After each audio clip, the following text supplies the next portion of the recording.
ललितपुर में पूर्व प्रधान के पुत्र पर लगातार हो रहे हमले से परेशान पीड़ित प्रधान पुत्र ने प्रशासन से लगाई सुरक्षा की गुहार। मामला ललितपुर थाना सदर कोतवाली क्षेत्र के राजघाट रोड स्थित ग्राम रावगढ़ का है, जहां बुलेरो सवार आधा दर्जन के करीब लोगों ने पीछा करते हुए स्कॉर्पियो सवार पूर्व मैनवारा ग्राम प्रधान पुत्र के साले पर जानलेवा हमला कर दिया और उनकी स्कॉर्पियो गाड़ी क्षतिग्रस्त कर दी।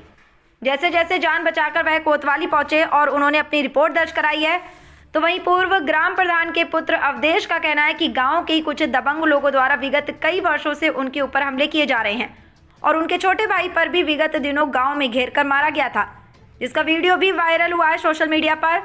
इसके बाद लगातार एक पर एक घटनाएं लगातार हो रही हैं और उन्हें अंदेशा है कि कहीं विपक्षी दबंग लोग उनकी हत्या न करवा दें, इसलिए उन्होंने पुलिस अधीक्षक और जिलाधिकारी से स्वयं की एवं परिवारजनों की सुरक्षा की मांग की है। मेरा नाम अवधेश है, मैं मैनवारा का रहने वाला हूं और मेरे साथ जो घटना घट रही हैं, आए दिन मुझे जान से मारने की धमकी भी मिल रही हैं और साथ में मेरे साथ अभी लगातार 5-6 बार ऐसी वारदातें हो चुकी हैं जिससे मुझे बिल्कुल शंका हो चुकी है कि अब मेरी हत्या होने वाली है। अभी मेरे छोटे भाई मुझसे छोटे भाई की अभी जो है 1 तारीख में जो है सुसाइड करने की वजह से वो ख़त्म हो गया। इसके पहले उसके साथ भी छेंका छाँकी जो भी हुआ हो, किसी भी प्रेशर में भी, तो हमें पता नहीं किस प्रेशर में उसने सुसाइड किया। लेकिन इसके बाद 15 तारीख में हमारे छोटे भाई चाचा के लड़के को भी इन लोगों ने छेंका। इसके पहले भी कई बार इन लोगों ने हम पे हमला किया। ये हमारे पिताजी जो है 20 साल से प्रधान रहे, उसकी रंजिश भी रखते हैं और साथ में 15 तारीख में जो घटना हुई उसका वीडियो भी है और हमने थाने में FIR भी कराई थी। इसके बाद 15 ही तारीख को हम अपना परिवार लेके ललितपुर अपने शिफ्ट अपने घर पे इधर आ गए थे, लेकिन यहाँ पे भी एक अननोन नंबर की गाड़ी बराबर में हमारी रैकिंग कर रही थी, जिसको हम भाप भी चुके थे। सोमवार के दिन मैं माननीय विधायक जी के पास गया था, तो सिर्फ मैं अकेला था, एक्टिवा से गया था। वहाँ पे भी ये लोग जो है 6-7 लोग आए और विधायक जी ने इन लोगों से कहा कि जो है आप भी बताइए। अभी मैंने उनसे एक निवेदन किया कि विधायक जी इनसे ये पूछिए मुझसे क्या चाहते हैं, जो कि उन्होंने ऐसा कोई जवाब नहीं दिया जिससे कि मुझे कुछ पता चले कि ये मुझसे क्या चाहते हैं। इसके बाद में विधायक जी ने कहा कि तुम जाओ, तुम अपने मतलब शांति बनाए रखो। इसके बाद जो विधायक जी के जो है बाहर 2 घंटे तक खड़े रहे। इसके बाद मैं जैसे ही बाहर निकला तो विधायक जी का एक गार्ड जो बाहर बैठा रहता उसने मुझे बताया कि आप अभी अंदर जाओ। तो मैंने पूछा उन्हें क्या बात है, तो उन्होंने अंदर ले जाके मुझसे यही कहा कि अभी अंदर रहो, ये इन लोगों की कुछ जो है बातें ऐसी हो रही हैं, तो आप जो है बाहर नहीं निकलिए अभी। तो मैं अंदर गया तो मैंने भैया को भी बताया, तो भैया कल ऐसा नहीं हो पाएगा। तो मैंने भैया दगा किसी का सगा नहीं है, तो मैं लग बैठा था। इसके बाद मैंने अपने भैया को बुला के मैं वहाँ से निकला। इसके बाद सोमवार के बाद मैं मंगल में जो है मंगल के दिन मैं मंदिर जा रहा था तुबन। जैसे ही मैं गाड़ी से निकला तो 6 लोग यहाँ पे जो है जो चौधरी क्लिनिक है वहाँ पे ये लोग खड़े थे। तो मैं वहाँ से फिर मंदिर नहीं गया, मैं वापस आया।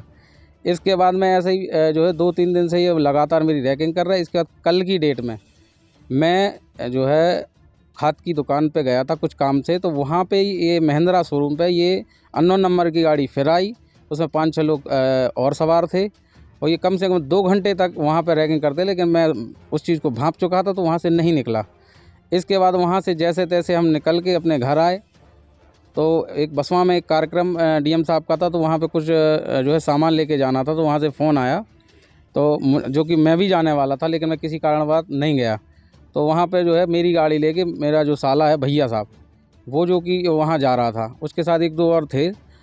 तो ये जो गाड़ी जो है इसने हम मतलब इन लोगों ने ये समझा कि मैं उस गाड़ी में हूँ। इन लोगों ने जो है वहाँ आगे रास्ते में रुक कर जो है रावगढ़ के आगे, और इन लोगों ने जो है गाड़ी जैसे ही आगे काक लगा दी, तो मेरी जो है जो भैया साहब गाड़ी चला रहा था इसके अंतर्गत के पीछे से गाड़ी लगी। इसके बाद में इन लोगों ने 2 लड़के उतरे, उन्होंने गेट खोलना मतलब जो मुझे बताया भैया साहब ने कि गेट खोलना शुरू किया। गेट खोलना शुरू किया तो तब तक एक बगल से एक और गाड़ी आ रही थी जो परिचित की थी, तो वो लोग रुके कि आखिर का क्या मैटर है। इन लोगों ने जैसे ही वो गाड़ी रुकी तो इन लोगों ने भागना शुरू कर दिया। इसके बाद मुझे फ़ोन आया तो मैंने उन लोगों को इधर बुलाया कि तुम आ जाओ, अपन जो है कोतवाली चलते हैं। ये तो और ये लोग जो है बराबर रैगिंग कर रहे हैं। मुझे अपनी जान का बिल्कुल लग रहा है कि अब बिल्कुल ख़तरा है। मैं निवेदन करना चाहूँगा माननीय SP और जिलाधिकारी जी से कि मेरी सुरक्षा की जाए। इन लोग अगर मुझे कुछ होता है या मेरे परिवार को कुछ होता है तो सुभराजा यादव और रामरुद्र यादव और बाबा तेजवीर और जो उनके हैं, ये सब लोग मेरे घर के या मेरे किसी भी सदस्य को अगर कुछ होता है तो इसके ज़िम्मेदार यही रहेंगे। जो लगातार मेरे साथ घटनाएँ घट रही हैं मैं प्रशासन से निवेदन करता हूँ कि मेरी सुरक्षा दे। ये लोग अगर कोई भी घटना लगातार कर रहे हैं, अगर कोई घटना करती है, इसके जिम्मेदार यही रहेंगे। और मैं कल माननीय एसपी साहब और माननीय डीएम साहब को जो है इसमें अवगत कराऊंगा और एप्लीकेशन भी दूंगा। जी, मैं कल अपने गांव जा रहा था। आज वहाँ डीएम साहब की चौपाल लगने वाली है, तो वहाँ से फ़ोन आया था। कुछ सामान लेके यहाँ से जा रहा था। अचानक मैं यहाँ रावगढ़ पहुँचा तो वहाँ इनके प्रधान मतलब जीजा जी के विपक्षी लोग एकाएक मेरी स्कॉर्पियो के आगे गाड़ी लगा दी। मैंने बहुत कंट्रोल की तो उनकी गाड़ी में लग गई। तभी उनने एक बार बैक करके दोबारा मेरी गाड़ी में जोरदार टक्कर मारी। यही हादसा हो रहा था। वो गाली गलौज भी कर रहे थे जान से। उनके यही मकसद था इसमें। माननीय अवधेश यादव जी हैं, उनको ही समझ के वो यहाँ आए थे, मतलब मेरी गाड़ी के पास ऐसे आए थे। और तभी कुछ पहचान के लोग आए, उन लोगों ने गाड़ी आगे लगाई, तब मैं वहाँ से निकल पाया। फिर मैं वहाँ से घर नहीं गया, वापस ललितपुर आ गया। फिर मैंने कोतवाली गया, मैंने FIR दर्ज कराई है। उनके मुझे नाम पते चले गए थे, मैंने उनके नाम FIR दर्ज कराई है वहाँ पे। मेरा नाम अवधेश है, मैं मैनवारा का रहने वाला हूँ। और मेरे साथ जो घटना घट रही हैं, आए दिन मुझे जान से मारने की धमकी भी मिल रही हैं। और साथ में मेरे साथ अभी लगातार 5-6 बार ऐसी वारदातें हो चुकी हैं जिससे मुझे बिल्कुल शंका हो चुकी है कि अब मेरी हत्या होने वाली है। अभी मेरे छोटे भाई मुझसे छोटे भाई की अभी जो है 1 तारीख में जो है सुसाइड करने की वजह से वो ख़त्म हो गया। इसके पहले उसके साथ भी छेंका जो भी हुआ हो, किसी भी प्रेशर में भी, तो हमें पता नहीं किस प्रेशर में उसने सुसाइड किया। लेकिन इसके बाद 15 तारीख में हमारे छोटे भाई चाचा के लड़के को भी इन लोगों ने छेंका। इसके पहले भी कई बार इन लोगों ने हम पे हमला किया। ये हमारे पिताजी जो है 20 साल से प्रधान रहे हैं, उसकी रंजिश भी रखते हैं। और साथ में 15 तारीख में जो घटना हुई उसका वीडियो भी है और हमने थाने में FIR भी कराई थी। इसके बाद 15 ही तारीख को हम अपना परिवार लेके ललितपुर अपने घर पे इधर आ गए थे। लेकिन यहाँ पे भी एक अननोन नंबर की गाड़ी बराबर में हमारी रैकिंग कर रही थी, जिसको हम भाप भी चुके थे।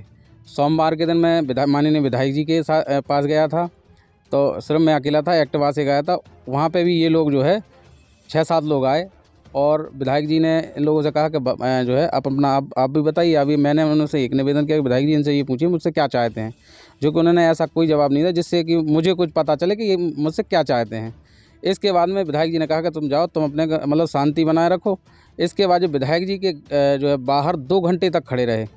इसके बाद मैं जैसे ही बाहर निकला तो विधायक जी का एक गार्ड जो बाहर बैठा रहता उसने मुझे बताया कि आप अभी अंदर जाओ। तो मैंने पूछा उन्हें क्या बात है, तो उन्होंने अंदर ले जाके मुझसे यही कहा कि अभी अंदर रहो, ये इन लोगों की कुछ जो है बातें ऐसी हो रही हैं, तो आप जो है बाहर नहीं निकलिए अभी। तो मैं अंदर गया तो मैंने भैया को भी बताया, तो भैया कल ऐसा नहीं हो पाएगा। तो मैंने भैया दगा किसी का सगा नहीं है, तो मैं लग बैठा था। इसके बाद मैंने अपने भैया को बुला के मैं वहाँ से निकला। इसके बाद सोमवार के बाद मैं मंगल में जो है मंगल के दिन मैं मंदिर जा रहा था तुबन।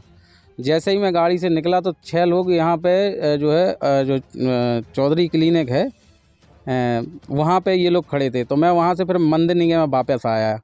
इसके बाद मैं ऐसे ही जो है 2-3 दिन से ये लगातार मेरी रैकिंग कर रहा है। इसके बाद कल की डेट में मैं जो है खाद की दुकान पे गया था कुछ काम से, तो वहाँ पे ये महिंद्रा शोरूम पे ये अननोन नंबर की गाड़ी फिर आई। उसमें 5-6 लोग और सवार थे और ये कम से कम 2 घंटे तक वहाँ पे रैगिंग करते, लेकिन मैं उस चीज़ को भांप चुका था तो वहाँ से नहीं निकला। इसके बाद वहाँ से जैसे तैसे हम निकल के अपने घर आए, तो एक बसवा में एक कार्यक्रम डीएम साहब का था, तो वहाँ पे कुछ जो है सामान लेके जाना था, तो वहाँ से फ़ोन आया, तो जो कि मैं भी जाने वाला था लेकिन मैं किसी कारणवश नहीं गया। तो वहाँ पे जो है मेरी गाड़ी लेके मेरा जो साला है भैया साहब, वो जो कि वहाँ जा रहा था, उसके साथ 1-2 और थे। तो ये जो गाड़ी जो है इसने हम मतलब इन लोगों ने ये समझा कि मैं उस गाड़ी में हूँ। इन लोगों ने जो है वहाँ आगे रास्ते में रुक कर जो है रावगढ़ के आगे, और इन लोगों ने जो है गाड़ी जैसे ही आगे काक लगा दी, तो मेरी जो है जो भैया साहब गाड़ी चला रहा था इसके अंतर्गत के पीछे से गाड़ी लगी। इसके बाद में इन लोगों ने 2 लड़के उतरे, उन्होंने गेट खोलना मतलब जो मुझे बताया भैया साहब ने कि गेट खोलना शुरू किया। गेट खोलना शुरू किया तो तब तक एक बगल से एक और गाड़ी आ रही थी जो परिचित की थी, तो वो लोग रुके कि आखिर का क्या मैटर है। इन लोगों ने जैसे ही वो गाड़ी रुकी तो इन लोगों ने भागना शुरू कर दिया। इसके बाद मुझे फ़ोन आया तो मैंने उन लोगों को इधर बुलाया कि तुम आ जाओ, अपन जो है कोतवाली चलते हैं। ये तो और ये लोग जो है बराबर रैगिंग कर रहे हैं। मुझे अपनी जान का बिल्कुल लग रहा है कि अब बिल्कुल ख़तरा है। मैं निवेदन करना चाहूँगा माननीय एसपी और जिलाधिकारी जी से कि मेरी सुरक्षा की जाए। इन लोग अगर मुझे कुछ होता है या मेरे परिवार को कुछ होता है तो शुभराजा यादव और रामरुद्र यादव और बाबा तेजवीर और जो उनके हैं ये सब लोग मेरे घर के या मेरे किसी भी सदस्य को अगर कुछ होता तो इसके जिम्मेदार यही रहेंगे। जो लगातार मेरे साथ घटनाएं घट रही हैं, मैं प्रशासन से निवेदन करता हूं कि मेरी सुरक्षा दे। ये लोग अगर कोई भी घटना लगातार कर रहे हैं, अगर कोई घटना करती है, इसके जिम्मेदार यही रहेंगे। और मैं कल माननीय एसपी साहब और माननीय डीएम साहब को जो है इसमें अवगत कराऊंगा और एप्लीकेशन भी दूंगा। इस वीडियो को लाइक करें, हमारे चैनल को सब्सक्राइब करें और बेल आइकन जरूर प्रेस करें